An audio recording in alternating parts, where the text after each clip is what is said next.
The Apostle Paul was expecting the pre-tribulation rapture in his day. As you noticed in 1 Thessalonians 4:17, he says, "Then we who are alive and remain shall be caught up together with them in the clouds and meet the Lord in the air, and so shall we ever be with him." Comfort one another with these words. He himself believed that, and in his writings, Paul would constantly mention the fact that Jesus could come back, and he's expecting to come back at any time.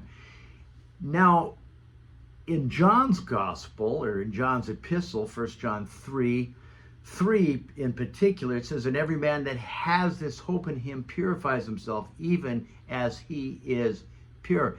And that, of course, in context, talking about, "Beloved, now are we the sons of God. It does not yet appear what we shall be, but we know that when he shall appear, then we will see him and will be like him as he is." And it has a purifying effect. And that's the purpose of the expectation of believing that Jesus Christ could come back at any second. 2 Timothy 4:8, Paul says, "Henceforth there is laid up for me a crown of righteousness, which the Lord, the righteous judge, shall give me at that day, and not to me only, but unto all them also that love his appearing." If you love Jesus, then you're going to love him coming back at any time. And there's a purifying effect, again, for that. You know, and of course, the crown of righteousness is given by those that are saved. Those that are not saved aren't ready or don't want him coming back. And I say this to challenge those that do know the Lord, love the Lord. Think about that. This whole idea of, again, it says in 2 Peter, knowing this verse, that there shall come in the last days scoffers walking after their own lusts, scoffing about, saying, "Where's the promise of his coming, since the fathers fell asleep? All these things shall continue as they are since the beginning of creation."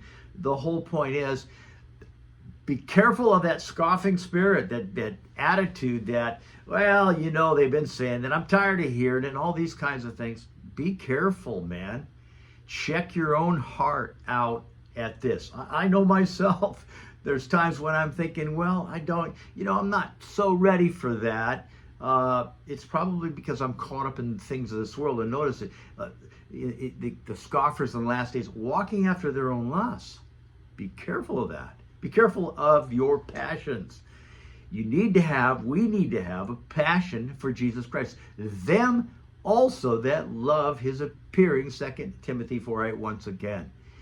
Think about that, Christian. It is so important. We are in the last days. I believe this is the last day church, and the rapture of the church is imminent. I'm not naming a date. Nobody knows the day or the hour, but we understand the seasons, as Paul said in 1 Thessalonians chapter 4. So be ready. Actually, 1 Thessalonians 4 and 5. Be ready. Just be ready. And love is appearing. Expect him to come back at any time. It'll keep your heart pure, your mind focused, and your heart focused on the things of God. And that's what's most important. That is, by the way, a very important, integral part of the gospel of Jesus Christ. He came back, first of all, to save us, to deliver us from our sins. And he's going to come again, the church, to deliver us from the coming tribulation. God bless you as you seek Jesus today. Amen.